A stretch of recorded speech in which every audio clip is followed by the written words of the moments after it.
नमस्ते महामाई नमस्ते भूजिते नारायणी नमस्ते आदि करते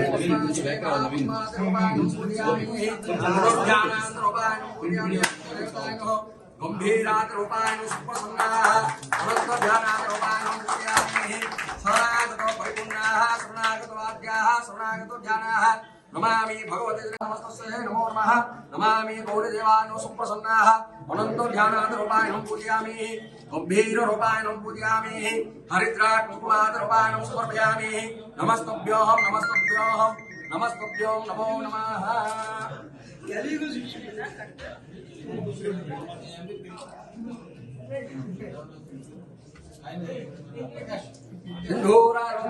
समर्पयामि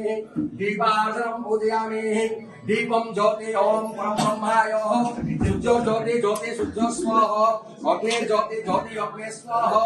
ज्योतिर्वज्र अग्निर्वज्र स्वाहा ज्योतिर्वज्र ज्योतिर्वज्र स्वाहा हस्ताय नमः ओम घोररूपाय नमः ओम चंद्रिकाय नमः ओम चंडीरूपाय नमः ओम दंडिने नमः शैलपुत्र्ये नमः ब्रह्मचारिणे नमः ओम चंद्रघंटाय नमः ओम पुष्पांडाय नमः ओम कालरात्रे नमः महागौरी नमः सिद्धिदात्रे नमः महामायाय నమస్కారం.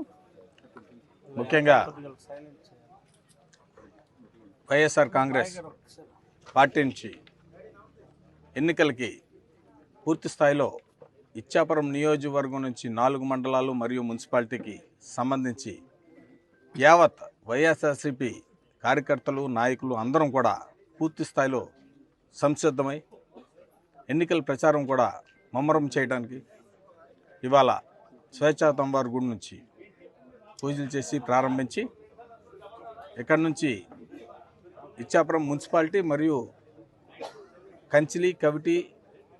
సోంపేట ఇచ్చాపురం మండలం 4 మండలాలు కూడా ఇప్పటికే గతంలో గడిచినటువంటి 300 రోజులు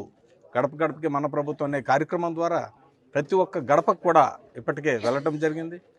ప్రతి ఒక్క గడపలో ఉన్నటువంటి సమస్యలు తెలుసుకోవడం జరిగింది. ప్రతి ఒక్క గడపతోనే ప్రత్యేకమైనటువంటి సత్సంబంధాలు కూడా మెయింటైన్ చేయడం జరిగింది. కూర్చొని అది కూడా మేము ప్రజల్లో రిలీజ్ చేయడం జరుగుతుంది. అలాగే ఎన్నికలు అయిన వెంటనే జగన్మోహన్ రెడ్డి గారు ఏ స్థాయిలో ఎలాగైతే 99% ఆయన ఇచ్చినటువంటి అన్ని హామీలు మేనిఫెస్టో రూపము మొత్తం అంతా కూడా ఆయన అమలు చేసినటువంటి విధానంగానే మేము కూడా ఏదైతే ఇక్కడ ఉన్నటువంటి లోకల్ మేనిఫెస్టో మేము రిలీజ్ చేస్తామో 4 మండలాలు మున్సిపాలిటీకి సంబంధించి ఆ మేనిఫెస్టోను కూడా ఖచ్చితంగా దఫల వారి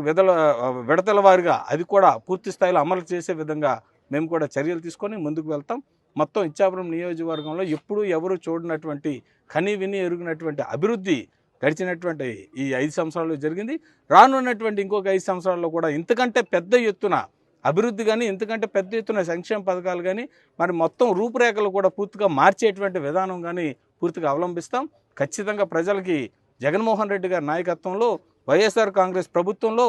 పూర్తి స్థాయిలో న్యాయం జరుగుతుందన్న భరోసా ఏదైతే వాళ్ళకు ఉందో ఆ భరోసాను నిలబెట్టేటువంటి ప్రయత్నం చేసి ఇంకా పెద్ద ఎత్తున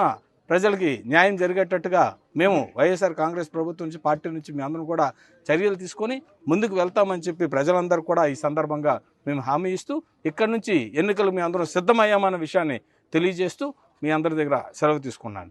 అధినాయకత్వం ఏదైతే జగన్మోహన్ రెడ్డి గారు ఆయన ప్రకటించినటువంటి ఇటీవల ఈ అభ్యర్థులు ఒకటి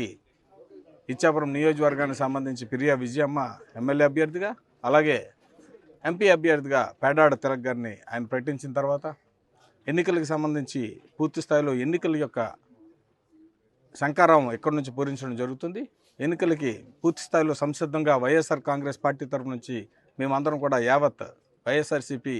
నాయకత్వం అందరం కూడా సిద్ధంగా ఉన్నామన్న విషయాన్ని మీ అందరం కూడా తెలియచేయడానికి ఇవాళ ఇచ్చాపురం మున్సిపాలిటీ నుంచి ప్రారంభించడం జరుగుతుంది. దానికి సంబంధించి ఇక్కడ కార్యాలయం కూడా ఇవాళ ప్రారంభించడం జరిగింది. దానికి సంబంధించి ప్రత్యేకమైనటువంటి ఇక్కడ ఉన్నటువంటి ఇచ్చాపురం మున్సిపాలిటీ మరియు మండలాల్లో ప్రతి ఒక్కరితోని కాంటాక్ట్లో ఉండడానికి ఒక కాల్ సెంటర్ పెట్టడం జరుగుతుంది. మరి ఇక్కడ నుంచి ప్రతి ఒక్క సమస్య పైన ఇప్పటికే చాలా వరకు అన్ని సమస్య పైన స్పందించి చాలా వరకు ముందుకు రావడం జరిగింది. కాబట్టి ఇక మీదట ప్రజల్లోకి వెళ్ళి ఏదైతే మా ముఖ్యమంత్రి గారు రిలీజ్ చేసేటువంటి మేనిఫెస్టో ఉంటుందో ఆ మేనిఫెస్టోని వైఎస్ఆర్ కాంగ్రెస్ ప్రభుత్వం పార్టీ ద్వారా ఆ మేనిఫెస్టోని ప్రజల్లోకి తీసుకొని వెళ్ళడం అయితేనేమి అలాగే ఈ నియోజకవర్గానికి సంబంధించి ఇప్పటి వరకు చేసినటువంటి అభివృద్ధి కార్యక్రమాలు అలాగే సంక్షేమ పథకాల రూపంలో 4 మండలాలు మున్సిపాలిటీకి కలిపి సుమారు 2,600 కోట్ల రూపాయలను ఇప్పటికే ప్రజలకు మనం ఇచ్చినటువంటి పరిస్థితి కూడా ప్రజలకి ఏ స్థాయిలో ఏ రకంగా ఏ మండలానికి ఎంత ఇచ్చామన్నది కూడా వాళ్ళకి వివరిస్తూ, అలాగే ఈ నియోజకవర్గంలో మిగిలిపోయినటువంటి అనేక అంశాలు కొన్ని అతి ముఖ్యమైనటువంటి అంశాలు కొన్ని ఏవైతే ఉన్నాయో అవి కూడా మేము నియోజకవర్గ మేనిఫెస్టో ఒకటి తయారు చేసుకొని మా నాయకత్వం అందరం కూర్చొని మేనిఫెస్టో తయారు చేసుకొని అది మా ముఖ్యమంత్రి జగన్మోహన్ రెడ్డి గారి దృష్టిలో కూడా పెట్టి ఆ మేనిఫెస్టో కూడా మేము ప్రజలకి మా జగన్మోహన్ రెడ్డి గారు ఇచ్చిన మేనిఫెస్టోతో పాటు మా నాయకత్వం యొక్క మేనిఫెస్టో ఇచ్చాపురం నియోజకవర్గం యొక్క మేనిఫెస్టో కూడా మేము సమస్య లేని ఇల్లు ఉండదు, పరిష్కారం లేని సమస్య ఉండదు. బంధాలు గొప్పవి, బాధలు చిన్నవి. మీ సమస్యని మేము పరిష్కరిస్తాం. రండి మాట్లాడుకుందాం.